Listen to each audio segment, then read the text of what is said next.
धर्मेंद्र प्रधानांच्या राजीनाम्यानंतर आता सीजेपीने आपला मोर्चा थेट गृहमंत्री अमित शहांकडे वळवलाय।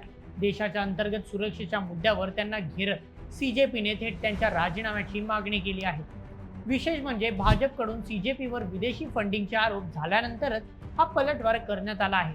त्यामुळे संपत आलं असं वाटणारं आंदोलन आता नव्या वळणावर पोहोचलं आहे। मात्र तर सर्वात मोठा प्रश्न असा आहे की सीजेपीचा खरा अजेंडा देशात बदल घडवणं आहे की फक्त भाजपला टार्गेट करणं। कारण अचानक देशाच्या गृहमंत्र्यांना निशाण्यावर घेण्यामागे नेमकं कारण काय? विदेशी फंडिंगच्या आरोपांमध्ये किती तथ्य आहे आणि या सगळ्या राजकीय संघर्षाचा देशाच्या राजकारणावर नेमका काय परिणाम होऊ शकतो? तर चला या संपूर्ण प्रकरणाचा सविस्तर उलगडा करूया आजच्या व्हिडिओमध्ये। आजच्या बातमीचे लेखक आहे मेहुल मराठे।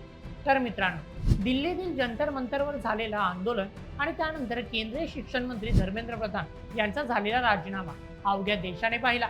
आता यानंतर सीजेपीचे आंदोलन शांत होईल, सगळा माहोल अगदी थंड होईल आणि हे प्रकरण इथेच थांबेल असं अनेकांना वाटत होतं।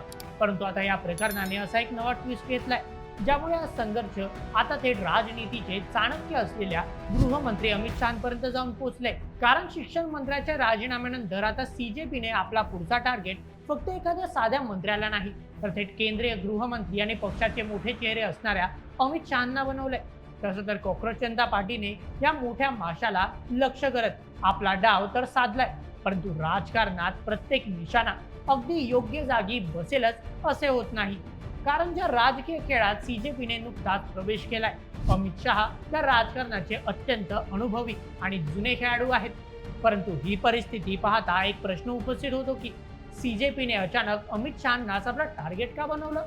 यामागचं कारण समजून घ्यायचं असेल तर आपल्याला या संपूर्ण वादाची सुरुवात समजून घ्यावी लागेल। दिल्लीतील जंतर मंतरवर सुरू असलेल्या आंदोलनात सुरुवातीला सीजेपीचा निशाणा तत्कालीन शिक्षण मंत्री धर्मेंद्र प्रधान यांच्यावर होता। मात्र त्यानंतर भाजपकडून सीजेपीवर विदेशी फंडिंगचे आरोप करण्यात आले आणि इथूनच या वादाला एक नवं वळण मिळालं। या आरोपानंतर सीजेपीने थेट गृहमंत्री अमित शहा यांनाच घेरायला सुरुवात केली।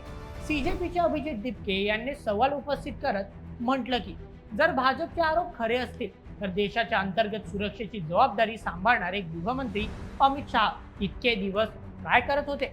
परदेशातून निधी येत होता तर तो थांबवण्यात यश का आलं नाही? आणि जर हे थांबवता आलं नाही तर त्याची जबाबदारी कोणाची? याच मुद्द्यावर त्यांनी अमित शहांवर टीका करत हे कसले चाणक्य असा टोला लगावला आणि त्यांच्या राजीनाम्याची मागणी केली। म्हणजेच भाजपने ज्या मुद्द्यावरून सीजेपीला घेरण्याचा प्रयत्न केला, आता तोच मुद्दा अमित शहांकडे मोठा चॅलेंज म्हणून समोर आलाय। परंतु सीजेपीचे सर्व दावे फक्त या एका मुद्द्यावर आधारित आहे की जर भाजपकडून लावण्यात आलेले आरोप खरे असतील तर याची जबाबदारी ही सरकारने स्वीकारली पाहिजे आणि जर आरोप खोटे असतील तर तसे जनतेसमोर स्पष्ट केले पाहिजे। आता या प्रकरणात आणखी एक महत्त्वाची गोष्ट लक्षात घेण्यासारखी आहे, ती म्हणजे सीजेपीने थेट अमित शहांना टार्गेट करणं हा केवळ एका राजीनाम्याचा मुद्दा नाही। कारण अमित शहा हे फक्त गृहमंत्री नाही तर भाजपच्या केंद्रीय राजकारणातील एक अत्यंत महत्त्वपूर्ण चेहरा आणि प्रमुख रणनीती आखणाऱ्या नेत्यांपैकी सर्वात महत्त्वाचे मानले जातात। यामुळे थेट अमित शहांना टार्गेट करून सीजेपीने आपल्या आंदोलनाला देशभरात आणखी मोठे बनवण्याचा प्रयत्न केला आहे। कारण जितका मोठा नेता इतकी मोठी चर्चा आणि जितकी मोठी चर्चा तितकंच प्रभावी आंदोलन, हा फॉर्म्युला आता सीजेपीच्या लक्षात आला आहे। परंतु एकीकडे हे सर्व आरोप लावत असताना सीजेपीकडे अमित शहांवर जबाबदारी निश्चित करणारे थेट पुरावे नाहीत। म्हणूनच एकीकडे कॉक्रोच जनता पार्टीचे आरोप आहेत तर दुसरीकडे या आरोपांच्या माध्यमातून सरकारला घेरण्याचा नरेटिव्ह सेट करण्याचा मुद्दा आहे।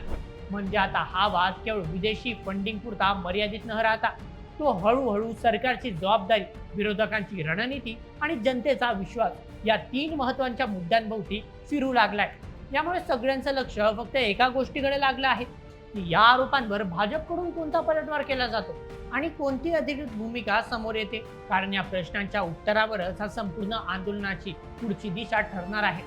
एका बाजूला भाजपकडून सीजेपीवर लावले गेलेले विदेशी फंडिंगचे आरोप तर दुसऱ्या बाजूला सीजेपीकडून थेट अमित शहांवर केला गेलेला पलटवार। या सर्व गोष्टींमुळे आता हा मुद्दा राष्ट्रीय राजकारणात मोठ्या संघर्षाचे रूप धारण करण्याची शक्यता आहे। परंतु या आरोप प्रत्यारोपांच्या साखळीमध्ये नेमकं खरं सत्य काय हे तर येणाऱ्या काळातच स्पष्ट होईल। तर मित्रांनो, या संपूर्ण प्रकरणावर तुम्हाला काय वाटतं? तुमच्या मते CJPचा हा संघर्ष खरंच व्यवस्थेविरोधात आहे की तो फक्त भाजपला टार्गेट करण्याची राजकीय रणनीती आहे? तुमचं मत कमेंटमध्ये नक्की सांगा आणि अशाच व्हिडिओसाठी सबस्क्राईब करा बोल MH या YouTube चॅनलला. धन्यवाद.